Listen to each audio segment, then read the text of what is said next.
Hey guys, going from spending over $1,000 a month on food to spending a little over $200 a month on food was not easy. It took almost a year. This time last year, I was ordering meals that were already prepared and just sent to the house. We were going out to eat a lot because my husband and I both worked way too much. And we made a lot of mistakes with our expenses, keeping our expenses down, but we finally figured it out. And today I'm gonna share with you 10 tips that have helped us keep our budget super low so that we can help pay off all of our consumer debt. Hi guys, if this is your first time here, my name is Sharon, and on Every Single Dollar, we talk all about business and personal finance. Today, we're gonna be talking about budgeting. And one huge line item that can be difficult for people to cut is your grocery budget. So let's get into the 10 tips I have for you to keep your budget super low so that you can take all that extra money and throw it at your debt, your savings, whatever goals that you have financially. The first tip I have for you is to drop the fancy meal planners. I see so many of these when I go into Michael's or Joann's, these like big spiral bound meal planners. I've bought them before. They're just super difficult. You can't take them into the grocery store with you. I think it's just like more than you really need. My philosophy is to just keep it super simple. I found a really simple meal planner, and the reason I like this one is it's like tear out sheets. So on this side, I make my meal plans for the week, and then on this side, I have my grocery budget. So, once we're ready to go, I just, a little better than that, rip it out.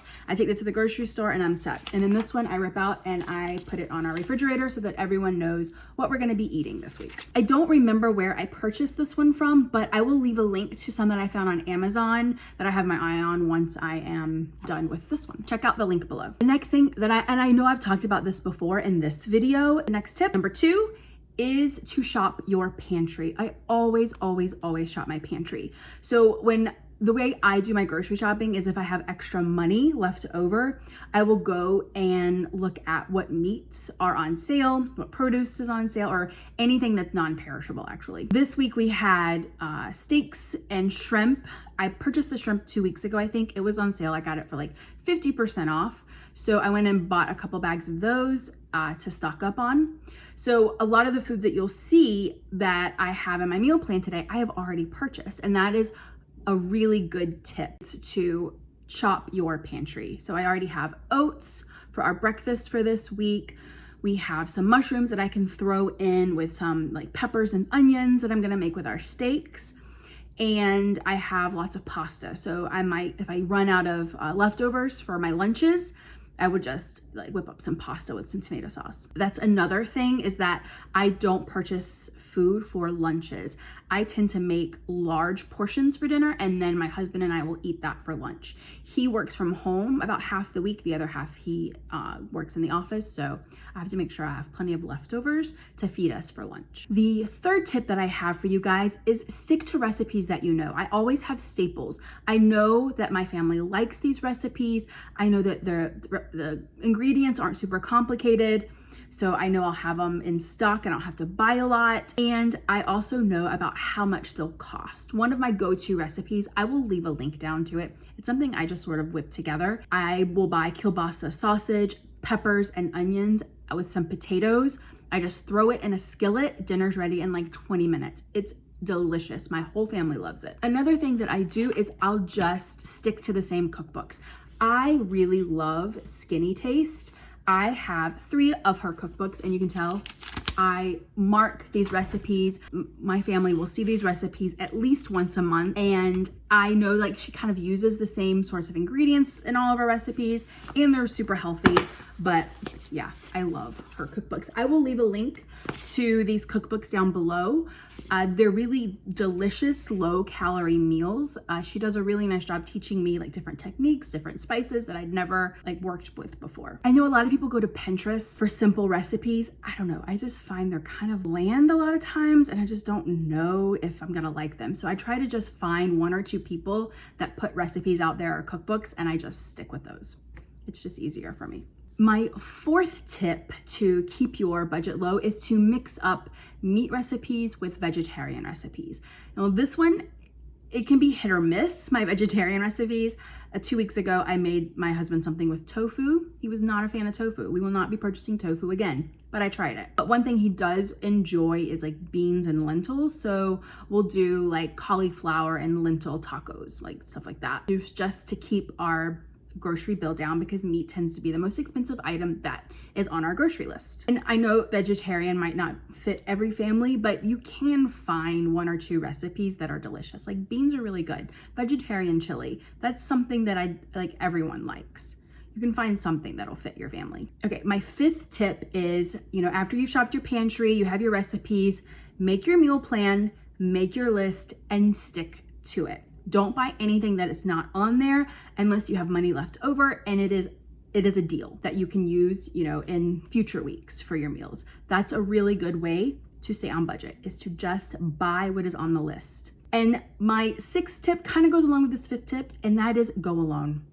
I don't know what it is, but anytime I take my son or my husband with me, it's like double the price it is when I go alone. And I know that there are things that they think that they need or they want, but when we get home, they don't want it badly enough to go to the grocery store themselves and buy it, so they figure it out.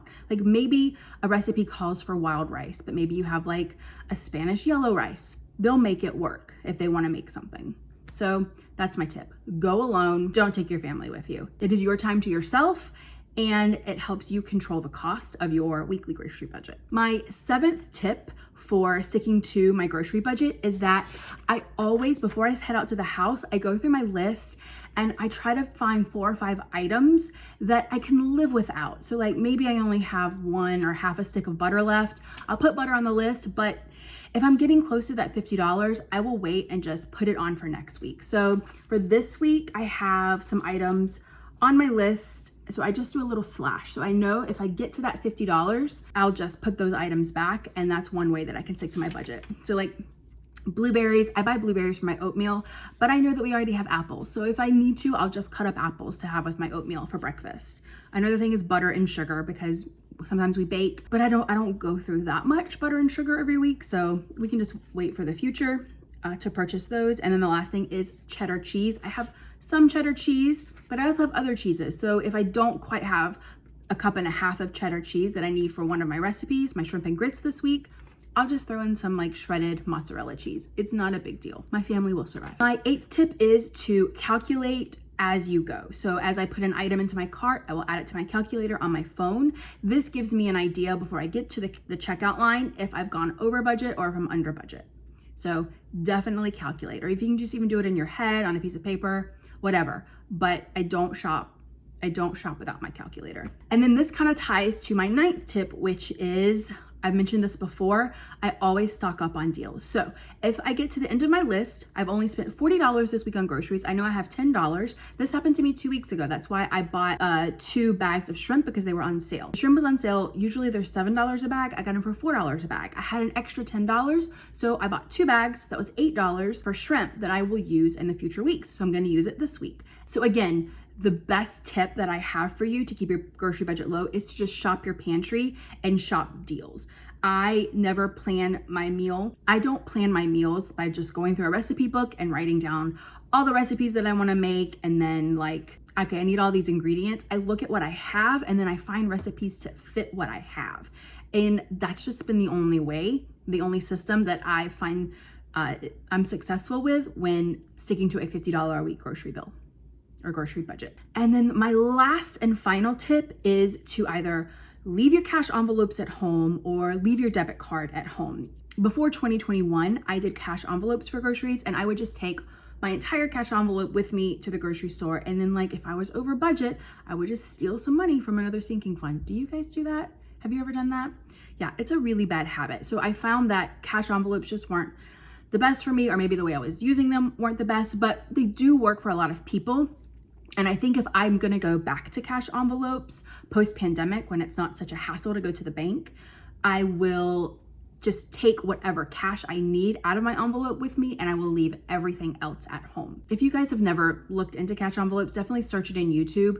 I will leave a link down below for the cash envelope wallet that I used before, and also just some paper cash envelopes if you don't want to spend, $30 or $40 on a cash envelope wallet. But now that I'm done with cash envelopes, I've been using the app called Capital, and I talked about this a couple weeks ago. So in my Capital app, it keeps track of all my goals, my spending, my savings. So I use Capital, and I have my spending account here. So I know I have $69 left until Friday.